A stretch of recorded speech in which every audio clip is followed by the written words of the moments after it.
For number 13, we have a fundamental theorem of calculus problem. And we have a function that is the derivative of an integral of a function. So there is just kind of a formula you can memorize to answer these problems, but I'm going to show you how that formula comes out. So what I'm going to do is, we have some function f of x, and that is this expression, the derivative of the integral of this function.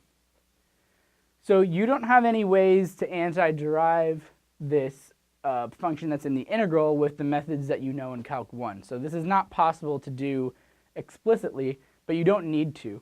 So what I'm going to do is I'm going to call this function g of t. And we can just do this symbolically. So let's think about what you would do here. Let's say if you call this g of t. Whenever you do the definite integral from a number to another number of a function, what you do is you take the antiderivative of this function, which, like I said, we can't do specifically.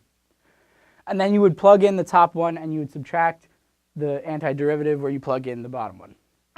So if we're just going to call this function g of t, its antiderivative, well, let's just call that capital G of t.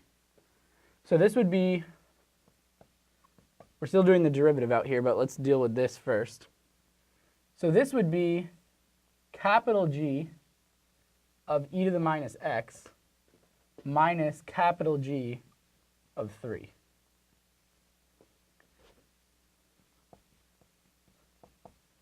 So all I did here was say that if I knew that if I called that inner function g of t, I would just do the capital G of it and plug in the numbers. That's basically, I mean, this is just saying this is what you do for a definite integral. But now comes the more interesting step. Now we're just taking the derivative. Well, if the antiderivative of little g gave us capital G, then the derivative of capital G would bring us back to little g. But we have something that we have to take care of, which is the chain rule. Because we're not just doing capital G of x, we're doing capital G of e to the minus x. So this e to the minus x is like our inside function. We have to use the chain rule. So if we're taking the derivative of this term, we would get little g of e to the minus x. But then we'd have to multiply by the derivative of the inside, which is negative e to the negative x.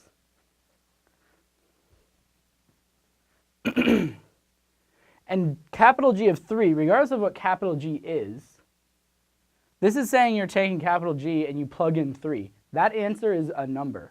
So when you take the derivative of a number, you get 0.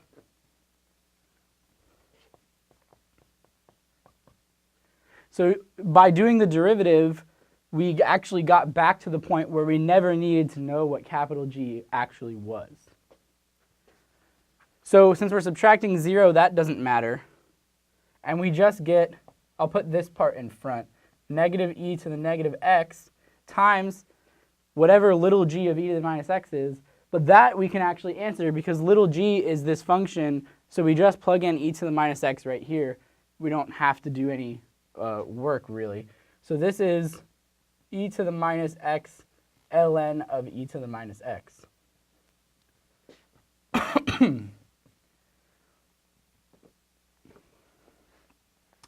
So you can see, aside from doing the chain rule right here, nowhere did we actually need to do an antiderivative of any specific function, or really a derivative of any specific function. We just had to know that the chain rule applies, essentially, and that's pretty much it.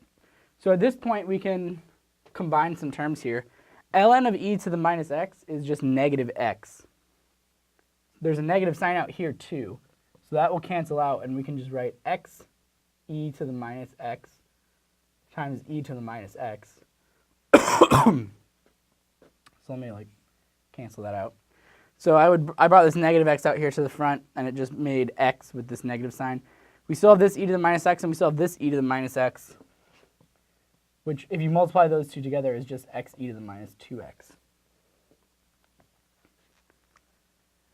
So simplifying this derivative of an integral just got us down to here.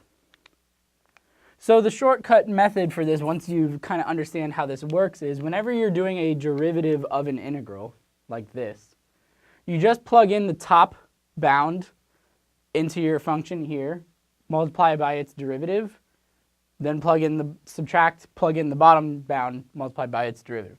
So using the shortcut method here, I would have just said this is e to the minus x ln e to the minus x. So I plugged in the top bound times the derivative of the top bound, negative e to the minus x. Then I subtract, and I do the same process for the bottom. Plug in 3 times the derivative. But the derivative of 3 is 0. So whenever you're doing the derivative of a definite integral, if one of the bounds, either lower or upper, is a number, then that part you never have to do. So we would just have minus 0 on the end here. Because regardless of what we get when we plug in 3 here, when we multiply by the derivative of 3, that's 0. So we get 0. So you can see this becomes the same thing that I did down here. So if you want to memorize that, that'll save you some time on the test. Just plug in the top bound into here, but you always remember you have to multiply by its derivative. Therefore, if you have a constant, it's always going to become 0.